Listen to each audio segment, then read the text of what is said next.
So we have finished the season as Bromley manager. We are going into the next season as well in today's video. It's been exciting. We've done quite well cutting back financially as we discussed in the last episode.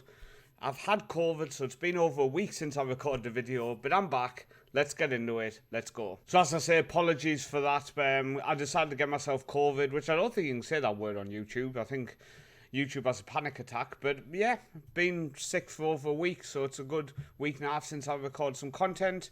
I have been playing Football Manager, so we do have a couple of videos to record within this series.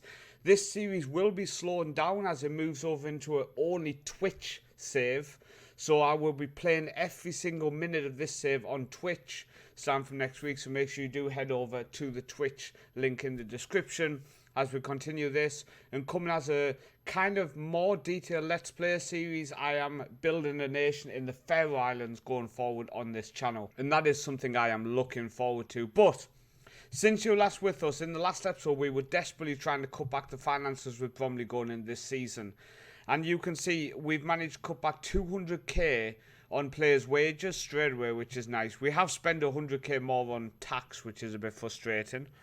Other is a little bit more, 150k, nothing we can do about that.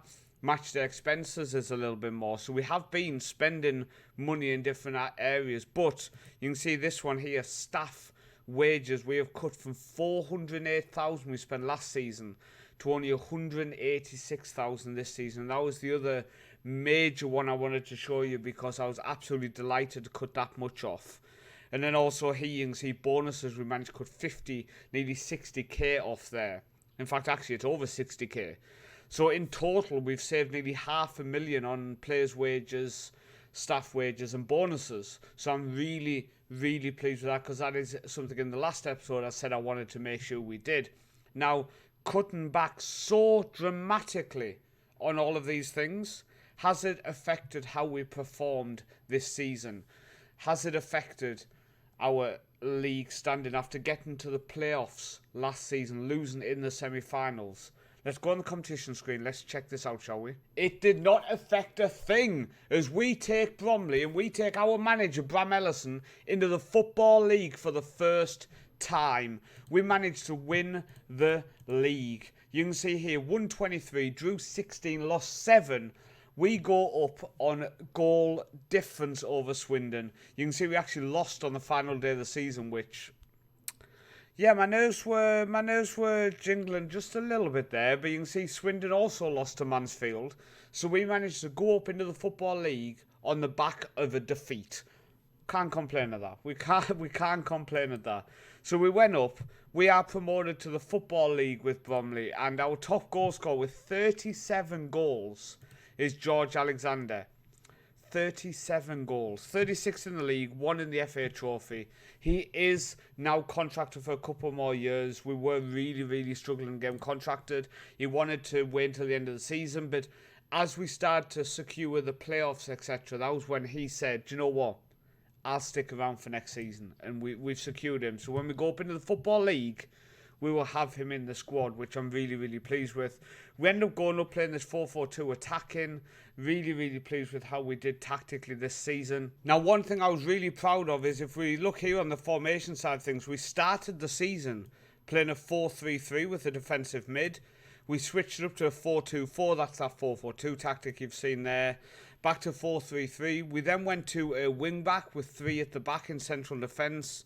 Before last game of the season, switching up again, just trying to get a result. But as you can see, we've gone between 3 different tactical setups this season. So we've had this 4-4-2 attacking.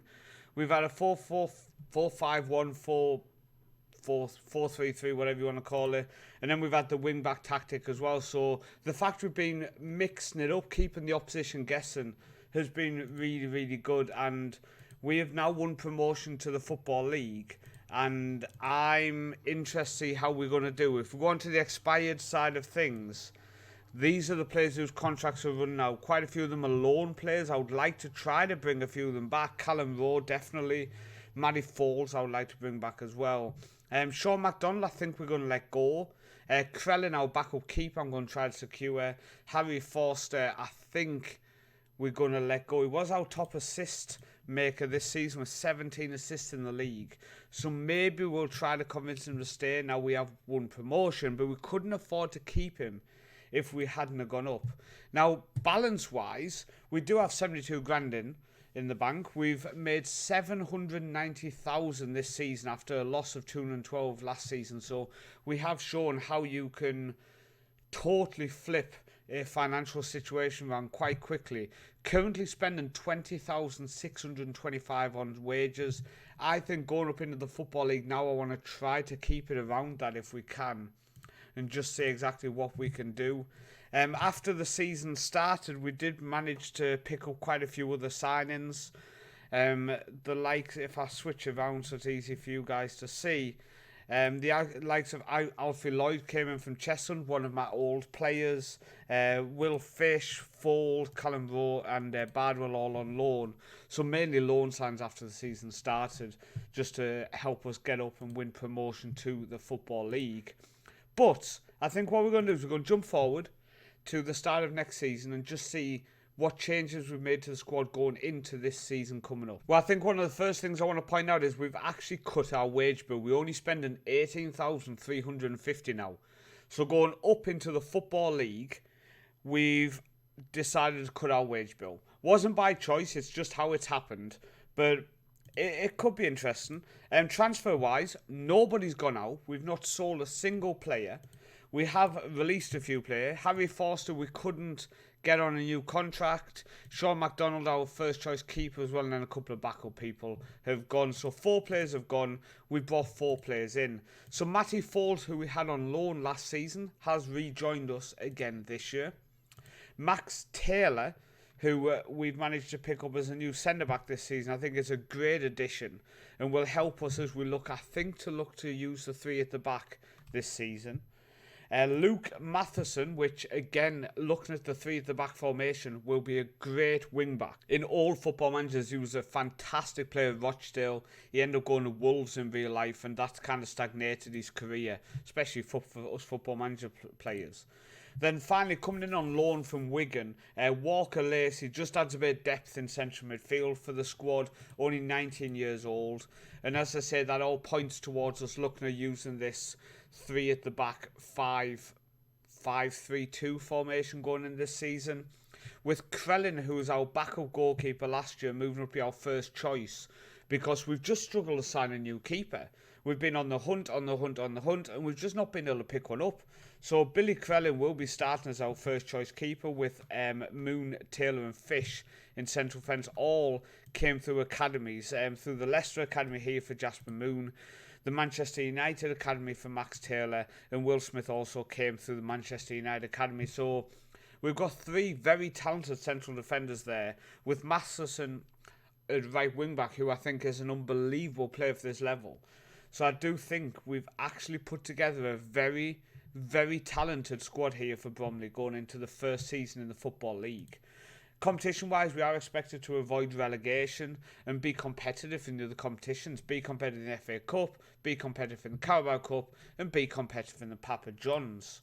Now, moving on to myself then, I now have a National A licence, so the board has improved it a couple of times since we came in. We've gone from National C to National A whilst at Bromley, which I'm really, really pleased with. If we look at my attributes, you can see we're still fairly shit, but we are improving bit by bit. So again, very pleased with this. And if we go into the job history, you can see, so with Cheshunt we came 14th, then 13th, then we've left them in 6th place, and they end up actually winning promotion, so we left them with a very good squad. Then we finished 7th with Bromley after joining halfway through. Then in our first full season, won the National League as well as winning Manager of the Year. So really, really pleased with that. And I feel like we are developing a very nice profile for our manager, Bram Ellison. But that is it for today's episode. If you did enjoy, drop a like on it. Please subscribe for more.